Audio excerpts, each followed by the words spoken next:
Hello YouTube, this is my March wrap-up. I read, let me see how many books I read. I read 7 books this month. Most of them are either audiobooks or ebooks, so I don't actually have them to show you. So the first book that I read this month was Wait Till Helen Comes by Mary Downing Hahn. This is a book that my aunt told me to read when I was very young, and it's a ghost story and it's definitely meant for younger kids, but I wanted to make good on all the books that I told people that I'd read over the course of my life, and I just kind of wanted like a nice little easy book in between. So Wait Till Helen Comes is a story about a girl whose family moves out to the country and they're living in this renovated church, and her younger stepsister starts spending all this time at this graveyard, and she makes like a little ghost friend, and then the little ghost friend is trying to kill the younger sister, but nobody believes the older sister when she's telling people that, and it was fun. It definitely would have been better if I'd read it when I was younger. There were some issues with the way I felt the parents treated the kids and stuff like that that I think would have just gone over my head when I was younger, but it was a fun little book and I'm glad that I finally read it. Then I read Spell or High Water by Scott Meyer. This is the second book in the Magic 2.0 series. I've been listening to these on audiobook and I really highly recommend the audiobook. The narrator is great and he does all these accents and I really enjoy listening to them, and they've been some of my favorite audiobooks that I've listened to so far.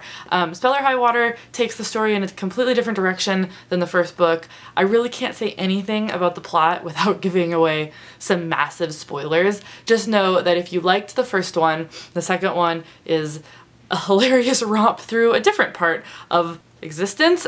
There's nothing I can say. But yeah, so that one was really good. I enjoyed it. I can't wait to read the third one.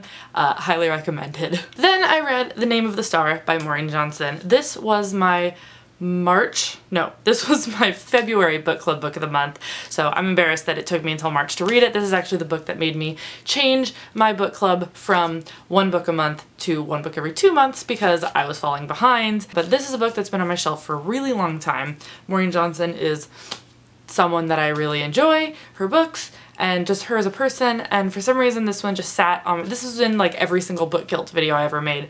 This is about an American girl who goes to London for high school, boarding school, right in the midst of a sort of resurgence of Ripper mania because there's a copycat murderer out there doing the same types of things as Jack the Ripper, and she kind of finds herself right in the middle of it. It was scarier than I expected it to be.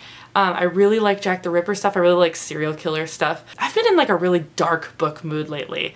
I'm not really sure why, but this book fit right into that and I liked it, and I can't wait to read the next 2. I actually might listen to them on audiobook because they seem like they might be fun books to listen to. Then I needed another short little kind of light book after The Name of the Star, so I read This One Summer by Jillian Tamaki and Mariko Tamaki. I got this book from my friend Mallory of Sunshine, for Christmas. I was so drawn to it every time I'd go into a comic book store because it's just like got this gorgeous cover. It was a quick read. It was definitely one of those kind of weird slice of life graphic novels about a girl and her family who spend every summer out at this beach town, but this year's a little different because her mom's really depressed and her beach friend have a great time, but you can tell that they're both sort of struggling with growing up, and so they both have some smaller issues and things that they're grappling with, and it's got some sort of feminist themes in it. It left me wanting more, maybe not in the best way. Like I definitely wanted more out of this, but for what it was, which is just a slice of life story, I thought it was really good. Then I finally finished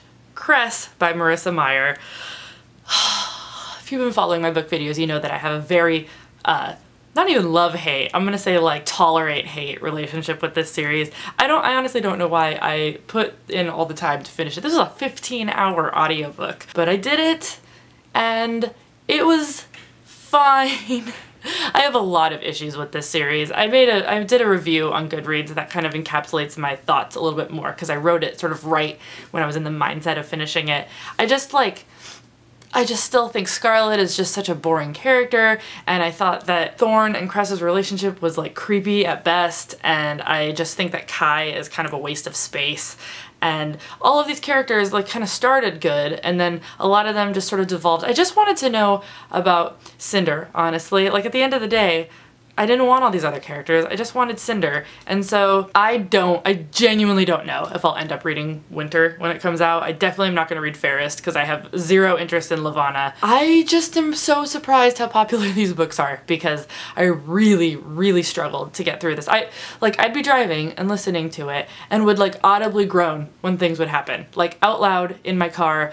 That's not a reaction that I normally have to audiobooks, but I struggled with this one a bit. But I did it. I've now listened to all three, and now that's a thing that I have done. Next up was The Woods, Volume 1. I bought this at Emerald City Comic Con. I got this at the Boom Comics booth, and I just kind of picked it up because it looked interesting, because again, I'm in like a dark book mood lately. This was pretty good. I would say that I gave it a 4. No, yeah, I gave it a 4 actually, which is really high. It's about a school of kids and staff, and all of a sudden there's like this flash of light, and then they're on a foreign planet, and there's monsters everywhere, and they don't know what to do. So the teachers, of course, are doing a terrible job of leading and being all oppressive and weird and like wanting kids to like pretend they're still in school and go to class, when the students realize like there are monsters that are trying to kill us, so we should probably do something more than pretend it's all okay. So this book goes back and forth between like the weird oppressive stuff happening at the high school and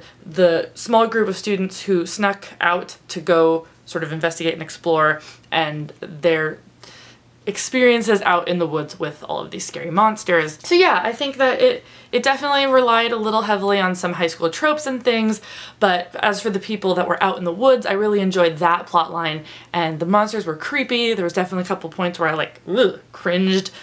I don't want to give anything away, but there's some like mentally disturbing stuff that happens. It's fun. I think it had just sort of started to hit its stride when this volume ended, and so I definitely want to read more. And it was, for just picking a random graphic novel up off the table, it was pretty good. And the last book I managed to finish before it switched to April was The Curious Incident of the Dog in the Nighttime by Mark Haddon. I didn't really know that much about this book going into it. It was on sale on Audible, so I just bought it, and I really have enjoyed it. I think that it's one of those books where the audiobook helps. I think the audiobook enhances the experience because this is a book about, they never explicitly say that the main character Christopher has Asperger's, but it's implied, and it's like on Wikipedia and stuff it says that that's sort of the closest mental disorder that sort of fits the way that Christopher operates. And it's just about him writing this book while he's investigating the murder of this dog in his neighborhood, and it delves really deep into a lot of interesting and bizarre things that have happened in his life, and it's written as if he wrote it, and it's written in the way that his mind works. It definitely sort of shines a light on the way a brain possibly different to yours processes information and situations, and it was interesting to listen to because it really felt like Christopher was talking like to me and telling me the story.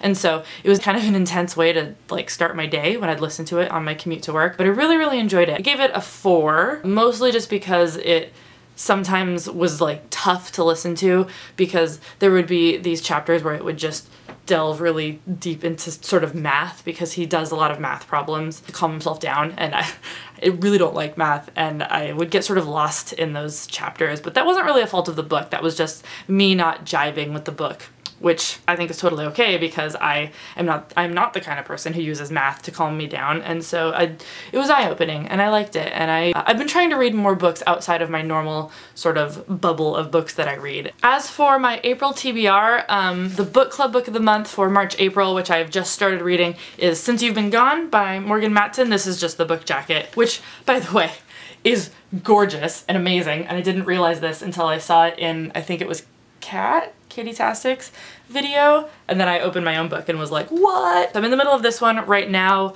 I also want to read a bunch of graphic novels that I picked up at Emerald City Comic Con, including Lumberjanes and Revival and Sex Criminals, Volume 2. And honestly, I picked up Outlander by Diana Gabaldon recently because people had been talking about it, and I just thought it might be fun to dive into something huge and exciting.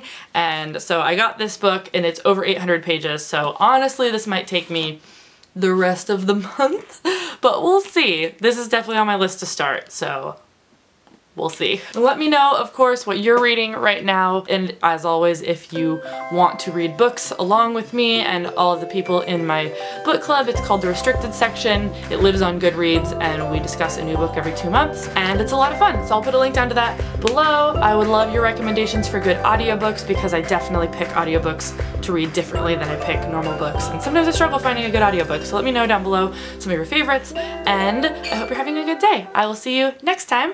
Goodbye!